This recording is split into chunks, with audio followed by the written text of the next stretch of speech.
Un jeune homme de 24 ans habitant Sainte-Geneviève-des-Bois n'ayant jamais fait l'objet d'une interpellation particulière excepté quelques mains courantes pour tapage nocturne. Le procureur n'a pas souhaité en dire plus sur l'identité de la victime, la famille n'ayant pas encore été informée du drame qui s'est joué hier à Grigny.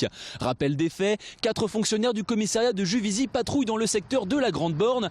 Leur attention se porte alors sur un individu qu'ils suspectent de chercher à se fournir en produits stupéfiants. Les policiers décident de procéder à son interpellation, d'autant plus que l'individu vient de jeter des pochons remplis de ce qui s'avérera être de la résine de cannabis dans un buisson. Le contrôle se déroule sans accroc et les policiers décident de ramener le suspect au poste, mais ils ne le menottent pas et c'est alors qu'il prend la fuite. Mais pourquoi ne pas l'avoir menotté ?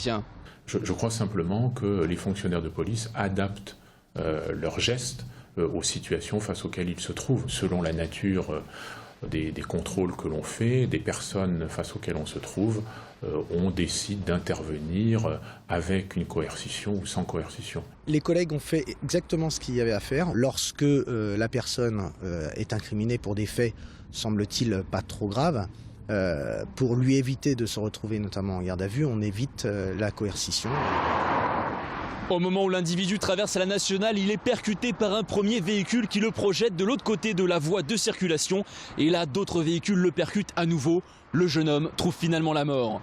Suite à cet événement, aucun mouvement de violence n'a été signalé hier dans le quartier. Concernant les suites judiciaires à donner à cette affaire, la sûreté départementale se chargera d'enquêter pour éviter que les services de police de Juvisy soient à la fois partie prenante dans l'affaire et enquêteurs.